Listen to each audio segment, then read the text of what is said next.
Here's one from my 2016 archives by one of my favorite startup thinkers, Dave McClure, founder of 500 Startups.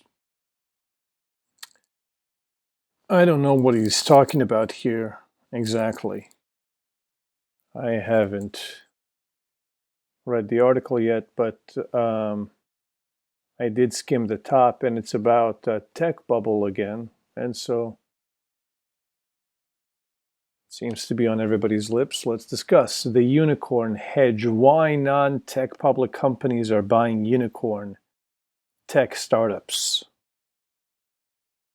The benefit of hindsight on our backs will allow us to have a different perspective than people who have read this in 2016 have had. A lot has happened since 2016. Anyways, let's see abstract.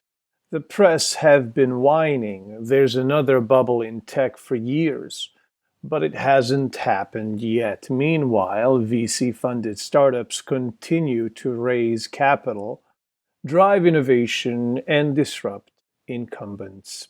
While some claim the recent downturn in unicorn financing and valuations is proof they were right. Finally, they couldn't be more wrong. Valuations have calmed down, but tech entrepreneurs and investors aren't going anywhere. In fact, a little asset class called venture capital is poised for monstrous growth as thousands of startups aim to disrupt every public company. And since VC fund returns have risen over the past decade, they don't completely suck as much as they used to. This is true. Seed rounds used to be 20K. Now they're closer to 2 million.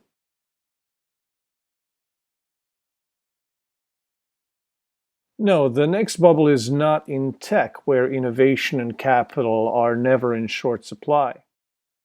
I like my Dave McClure. He's got a very abundant mindset.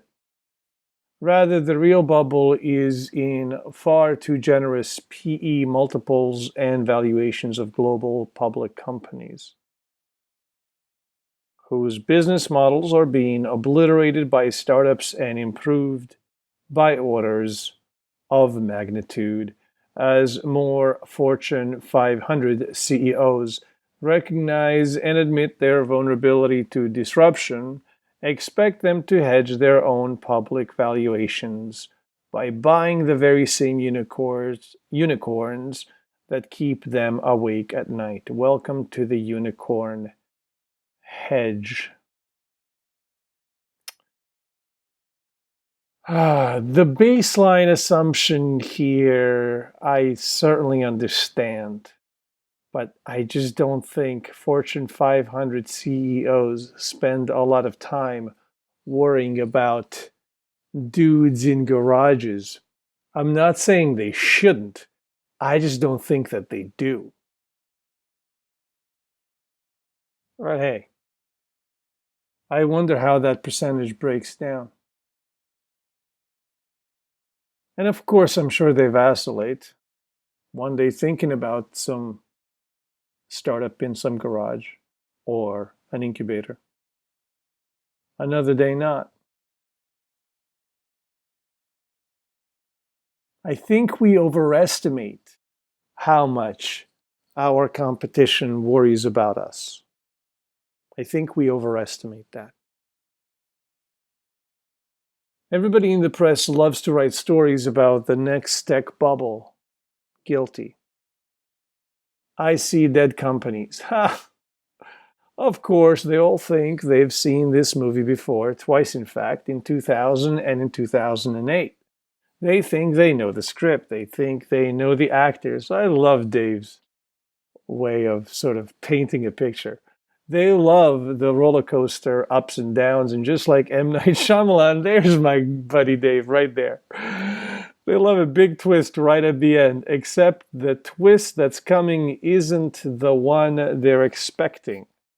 The real twist will be in public markets, not private markets. I'm not talking about tech IPOs. I'm talking about non-tech public company dinosaurs that have been hanging around for decades. They're about to get disrupted by a unicorn comet. Shit, I missed out on Uber. Hmm.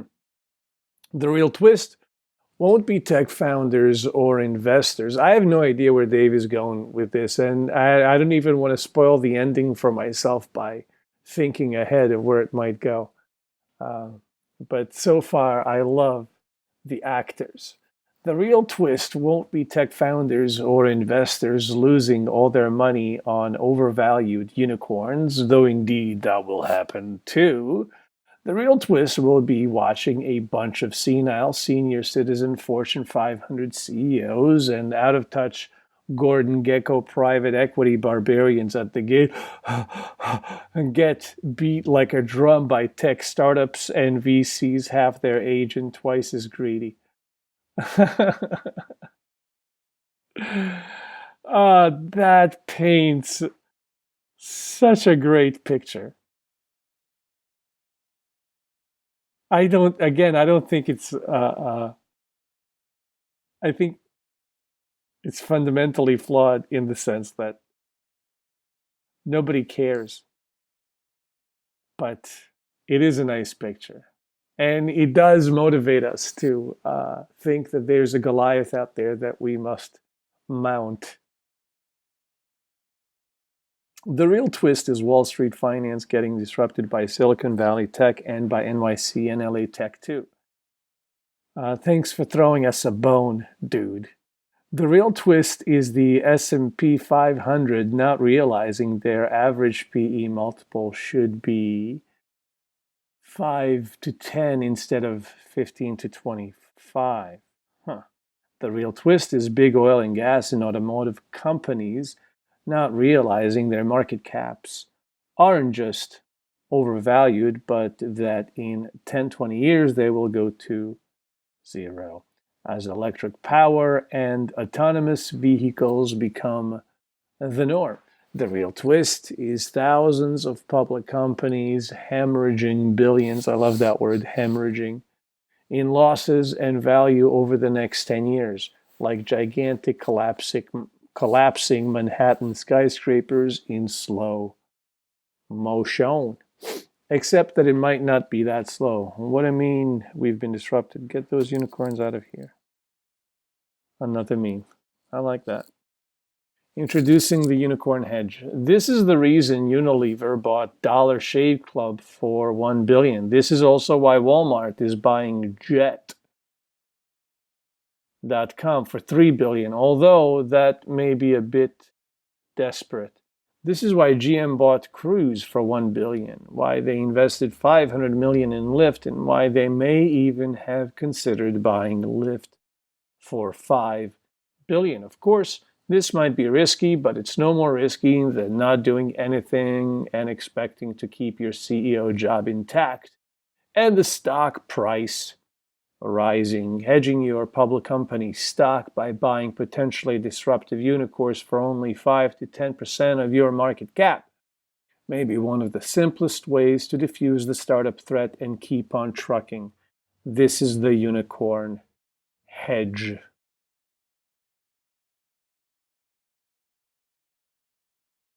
In other words, the dinosaurs are hedging unicorns.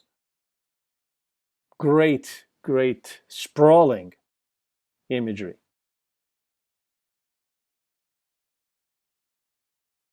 For those paying attention, unicorns and disruption aren't news. You may have heard predictions of disruption for the first time in the mid 90s. And you might have been skeptical after the 2000 2001 dot-com crash. Except internet juggernauts like Amazon and Google were started in the 90s.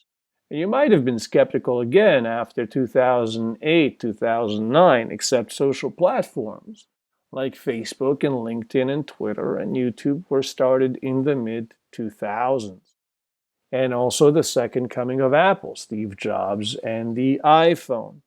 No surprise, most of the now public tech giants are investing in or buying other tech startups and unicorns to stay on top of their game. Microsoft bought LinkedIn and Skype, Google bought YouTube and Android, Facebook bought WhatsApp and Instagram. In fact, in the past 5 years, all the top five highest value public companies are tech companies. It's no surprise here. Newer companies get to establish newer processes. The fact that they're successful means that those processes are working. Newer companies have so much less dead weight being pulled after the productive components of the company. And then, of course, the scalability of technology is, in theory, accessible to most, but utilized by most inadequately, let's say, generously.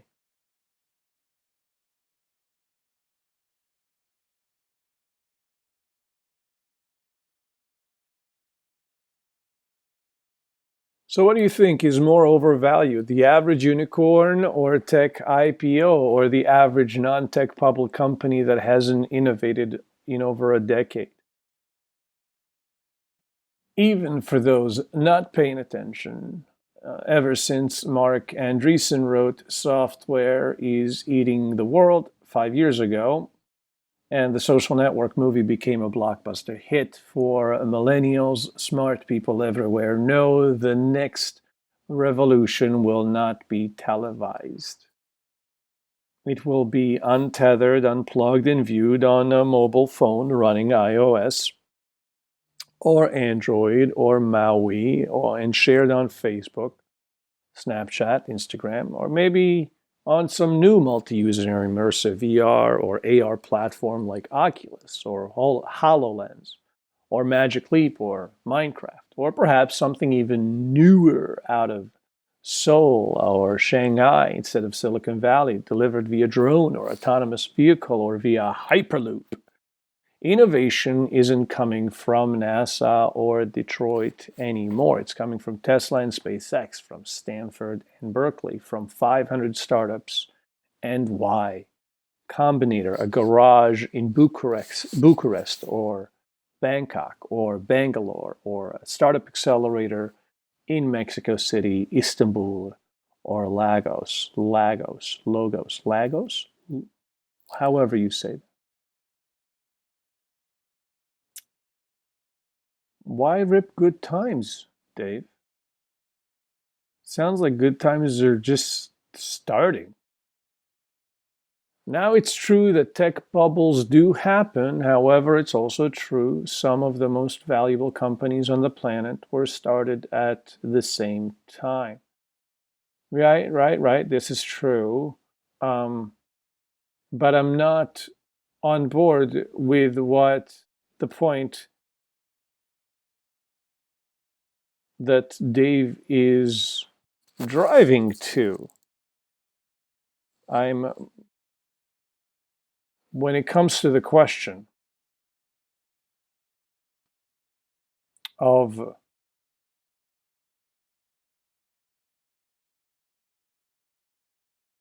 let's say, explosive growth, and it's hard to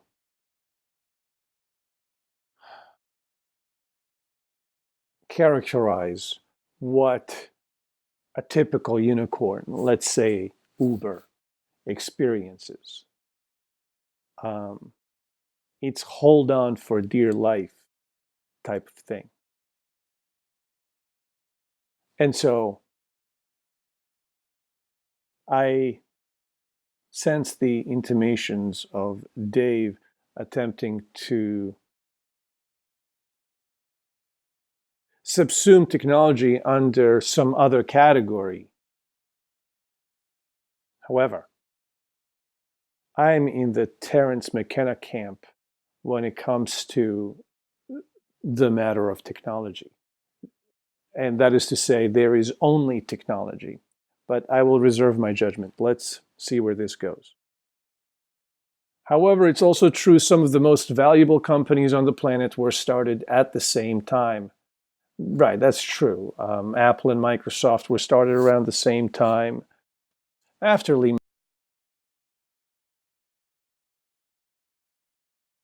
Capital, working for some PayPal mafia colleagues at Founders Fund, running the FF Angel program and Facebook Fund incubator between fall 2008 and spring 2010.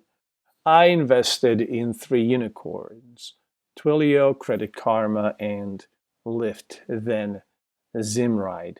When we invested, all three companies were valued under 5 million. 7 years later, all three companies are now valued at more than 3 billion. Warning, nerds taking over Wall Street. Bald revolutionary waves flag rings bell. A bald revolutionary waves flag. Okay. All right.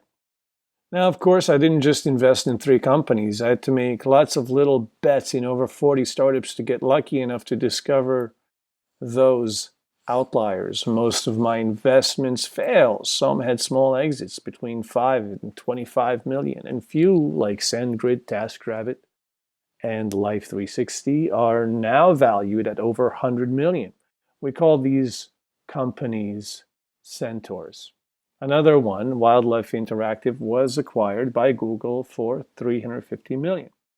And the most successful ones turned into the three unicorns I now brag about all day long. Twilio just went public in June. Whether I was smart or lucky is up for debate, but regardless, the 3 million that I invested in those companies on behalf of Founders Fund is now worth 50 to 100 million. Not bad for a rookie VC in the middle of a bubble, eh? I'll take lucky over smart any day.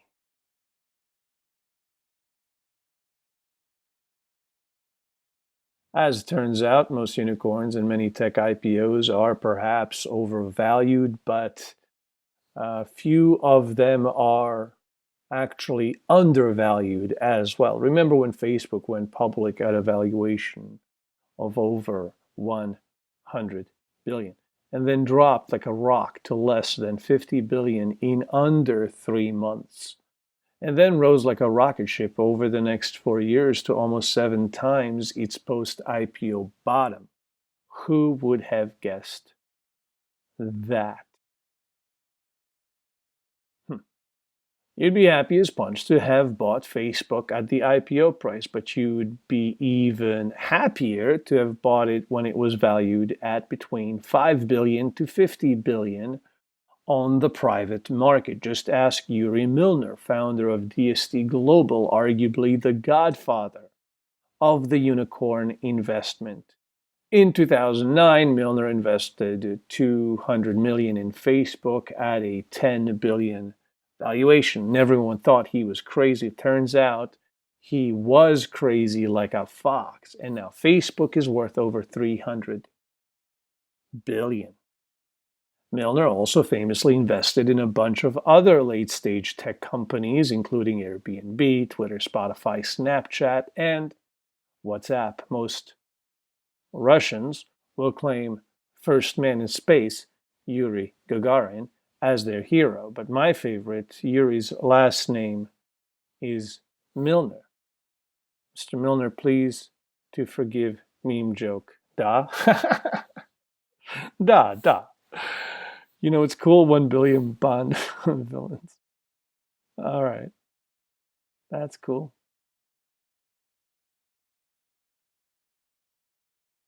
Dave went to space to make that joke.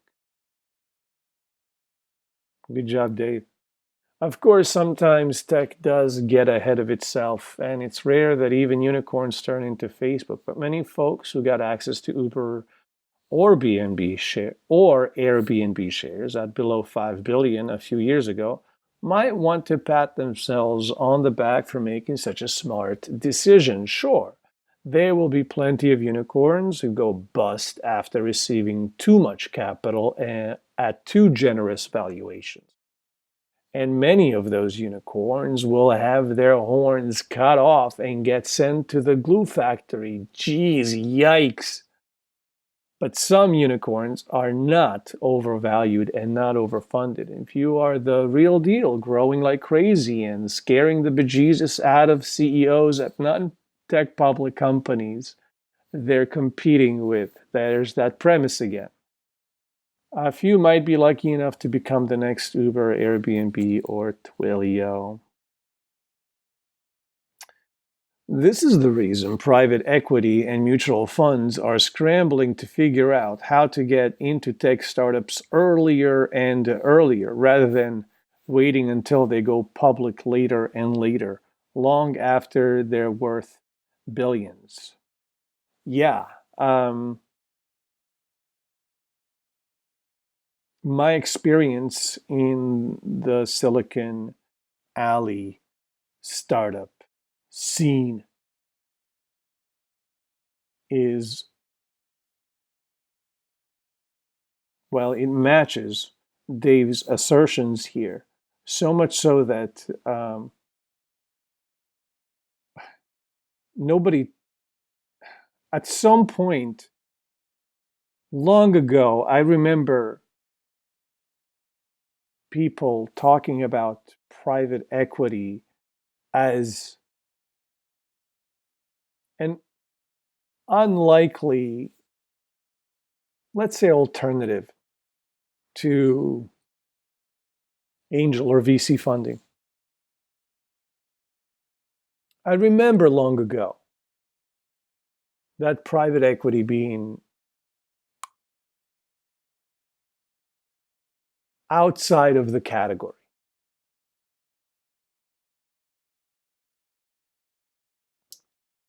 But I haven't heard anyone talk about financing their startup without considering private equity. Not in a long time. It's just the air you breathe if you're um, a founder.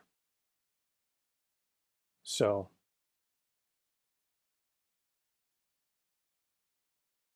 Dave has been in the industry for a long time and has seen shifts. Um, New founders, first time founders, are the ones that need this information the most. Um, they are coming into this with no preconceived notions. Um, just because you build an app doesn't mean you know how to, you don't, it doesn't mean you even have a concept that, say, angel investors exist as a category of people. Um, you may have intimations of VCs, perhaps, but that to a brand new founder, someone whose app, let's say, it's blowing up, these things are murky underworld that they've never experienced firsthand. So when they do experience it, certainly these days, we have the benefit of hindsight. Um, Private equity, angel rounds, friends, family, and fools, VC funds. There's more and more malleability. The boundaries between these things as concepts has dissolved to the point where the definitions no longer hold true.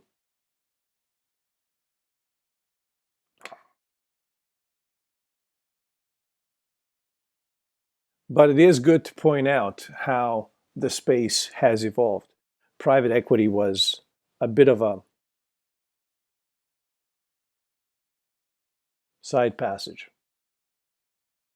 side quest, so to speak. All right, let's see. They don't want to miss out on the value created before those companies IPO or even before they get to unicorn valuations.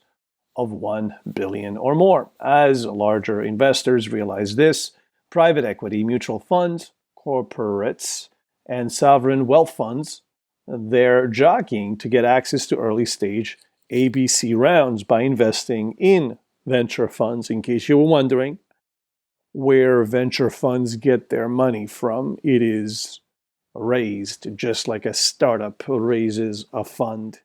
They raise what they might call a fund of funds.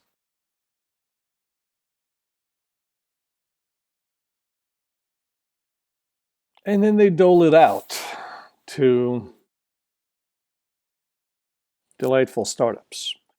Or if they can get an allocation by investing in unicorns directly when they get to later series DEF rounds, the private market unicorn is the new IPO. Whether or not valuations make sense, demand for access to this new stage of capital is huge and growing. Yes, it's investing in new businesses is on the far side on the risk spectrum. It's the edge of the risk spectrum.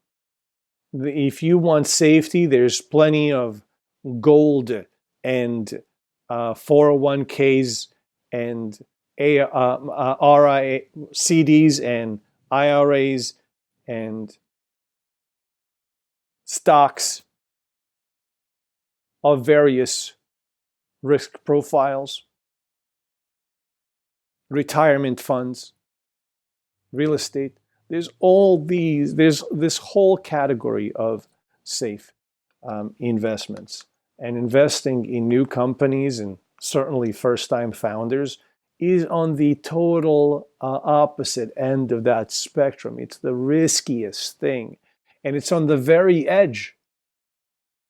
And so this is where the edge gets tested. We push on that edge and we find a way to find financing for our startups. And we're creative about it. And so are those who are looking to access founders at earlier and earlier stages. Why shouldn't we leverage technology to find each other? Everybody else does. Lastly, we should observe this is definitely a global story, not just Silicon Valley or US. This is why China is investing billions in their own unicorns as well as those in Silicon Valley. This is why Tiger and SoftBank and Sequoia are investing in India, Southeast Asia, and other emerging markets. This is why Saudi Arabia wants to take Aramco public at $2 trillion. Saudi Aramco is the world's largest company by revenue, and convert all those oil and gas dollars into innovation and tech investments as fast as they possibly can.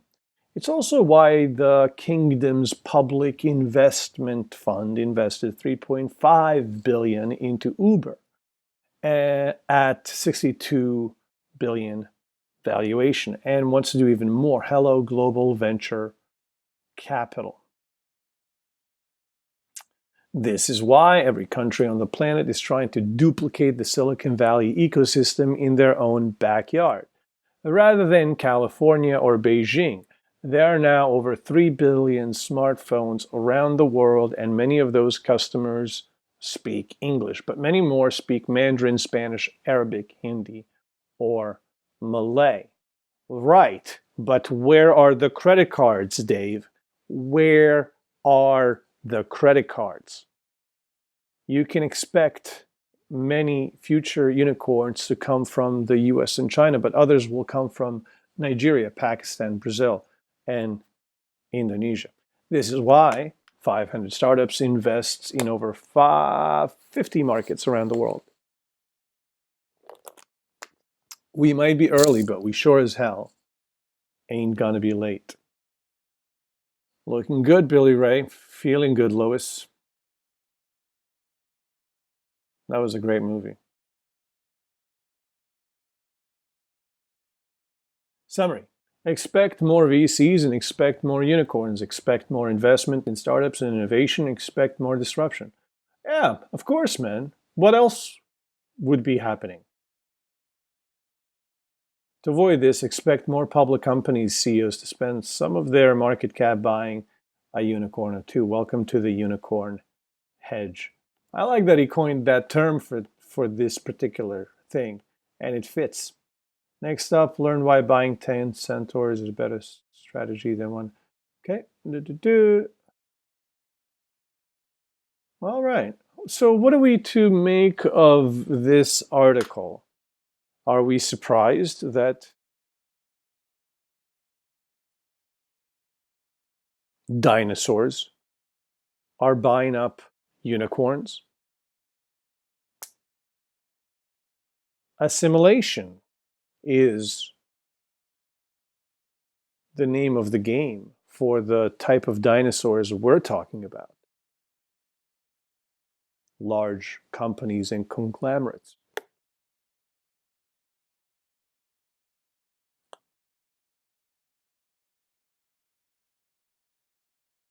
They are Borg in that way. So assimilating unicorns seems like it's right up their bailiwick.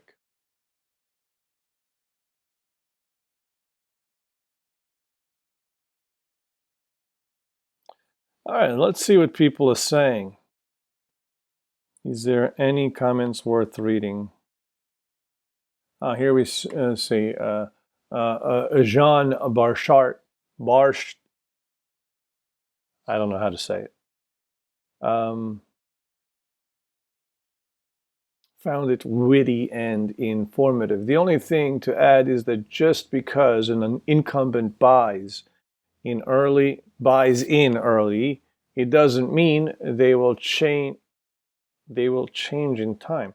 The parallel challenge is to transform people, culture, and business models alongside the tech. Okay.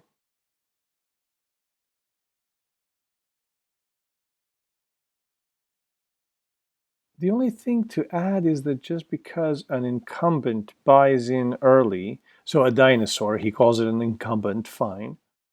Dinosaur buys in early doesn't mean they will change in time. Ah, yes, I see. Well, so what level of analysis is this fella on? He certainly is not at a level of analysis that we've landed on, which is that what dinosaurs do, to use the vernacular proposed by Dave in the article, what dinosaurs do is they assimilate. We called them Borg earlier. It's their bailiwick. It's their stock in trade. The fact that they're assimilating unicorns is just more of the same. It's about assimilating equipment, equalizing it. It's about assimilating people, equalizing them. Everybody shows up at 9. Everybody sits in their cubicles. Everybody leaves at 5. It's about all of these things, equalizing them, assimilating them into the revenue pipeline. This is what corporations do best. And it's what they're doing with unicorns. But that is not the level of analysis that this fella is on. He's on the level of analysis, and I think we have a hint in the next sentence. The parallel challenge is to transform people, culture, doesn't use Oxford comma. I'm going to take away points for that. Models alongside the tech.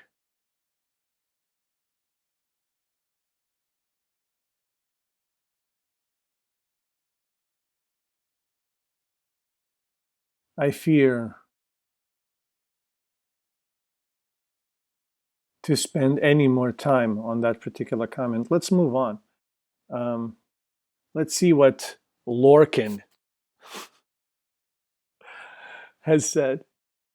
I agree about the comment that it's not all in Silicon Valley. All right. Doesn't matter if you agree, sir. It's factual. Many other developed cities, such as my home, Dublin, have growing tech scene. But emerging markets could be the real game changer. I have met lots of very bright, hungry startup entrepreneurs with near perfect English from emerging markets. We should return to this. They have very low cost base and find it easier to recruit raw talent, but not experienced talent that many in the developed world. That many in the developed world have is probably what Lorcan was trying to say. They read the works of Eric Ries and other thought leaders just like entrepreneurs in more developed markets. They get mentored remotely by fellow compatriots in Silicon Valley and other Western tech centers. The British spelling of centers, which I am in favor of. But, sir, then a lack of Oxford comma, you're very inconsistent. They are increasingly getting investment and support from the likes of 500 startups, SOS Ventures, Seed Stars, etc. In the medium term, these emerging market startups could surprise a lot of people in the West. Okay. Uh, no, everybody expects it. That's what the whole point was.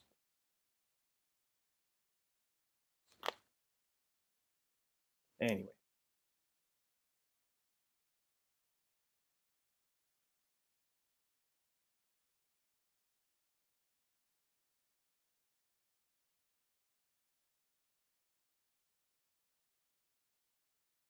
Well, let's see what Soren has to say. I loved the beating drums by the greedy new punks and the vicious real twists for the public companies hemorrhaging billions in losses and value. This provides the bountiful imagery of the final act in Project Mayhem. Me and this guy had a parallel experience of this article. Um, where the new fashionable disruptive VC funded models were simply subversive acts at a different scale against probably the same Manhattan skyscrapers. Right, right. Only after disaster can we be resurrected. It's only after you've lost everything that you're free to do anything. Nothing is static. Everything is evolving. Everything is falling apart. Tyler Durden. Coming back to your collapsing skyscrapers, Facebook would probably have followed the stupendous, graceful fall of BlackBerry without the timely, life-saving acquisitions of Instagram and WhatsApp. So the disruptive way is eating the disruptors too, not only the world. The future will still procure as beautiful sunsets for all of sorts of public companies, regardless of their age and with some few exceptions. The tech giants are equally vulnerable to the unicorns, the same as other public companies are. Now, a present back to you. Why do you think we don't have a real disruption wave in the healthcare domain? Well, so that is a lovely comment. I enjoyed every bit of it. I don't think we can find any better. And I don't want to spoil the taste of this article with anything less than perfection achieved here by Soren. Well, let's see. Let's take on the challenge of why hasn't there been disruption in healthcare domain?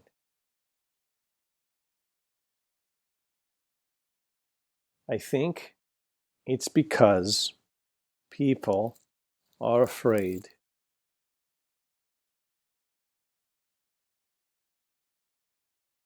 It's such a heavily regulated domain. In order for any investor to put any money behind a healthcare idea, that healthcare idea must comply with standards and practices, the rules and regulations the laws and the bylaws of the healthcare industry at large. These rules and regulations hemorrhage money out of any well-funded healthcare startup.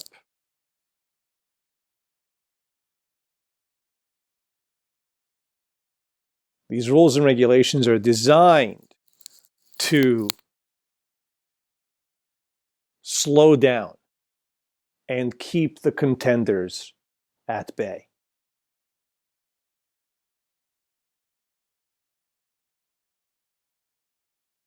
And they are working, Soren.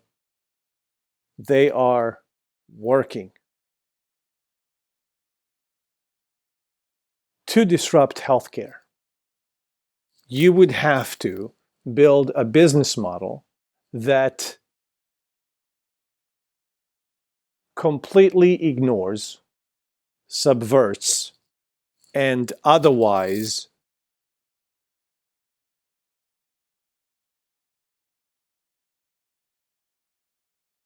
laugh at the general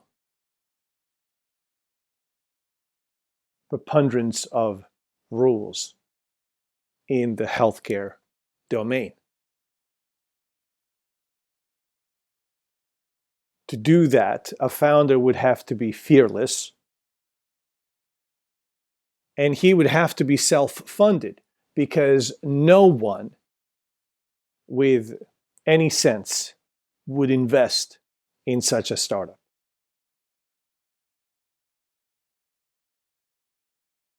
What could that look at the ground level? It could be an app that connects patients with doctors. The only middleman between patients and doctors would be this app. The app would have to be free.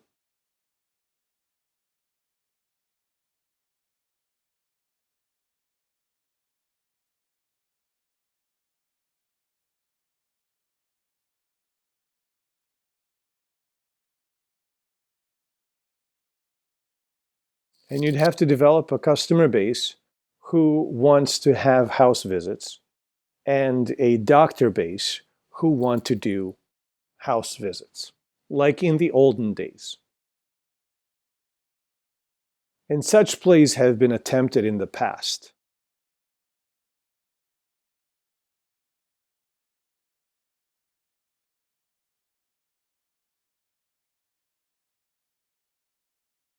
It hasn't worked out because of the said rules and regulations. And it hasn't worked out because the onus of responsibility for the way the, let's say, app community conducts themselves, the onus of responsibility hasn't been put on the doctors and the patients. The onus of following rules and regulations is always on the company.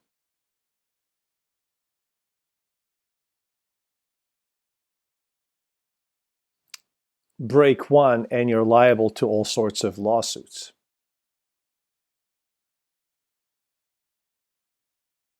This circumstance is not conducive to an innovative mindset. Soren. That's why healthcare domain hasn't seen any improvement. And by the way, the example of the app is simply that, an example. The onus of responsibility being put on doctors and patients. Um, demands both doctors and patients to become something that doctors and patients in this society, something that they're not. Doctors perhaps would be closer to shamans, and patients perhaps would be closer to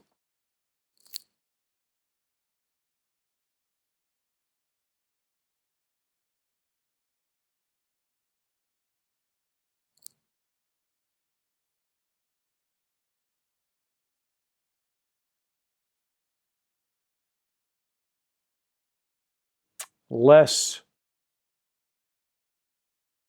prone to suing.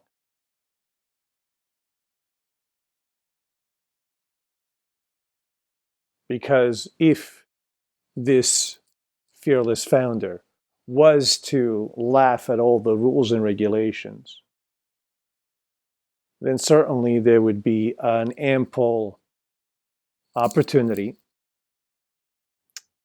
for someone along the chain to levy a lawsuit against our theoretical healthcare startup.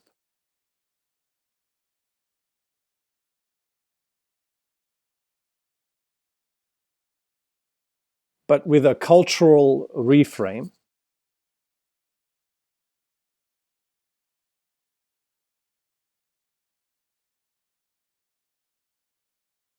a kind of reframe that doesn't allow bad behavior, however we define bad behavior, zero tolerance for bad behavior. Or the rating system. We could hash it out.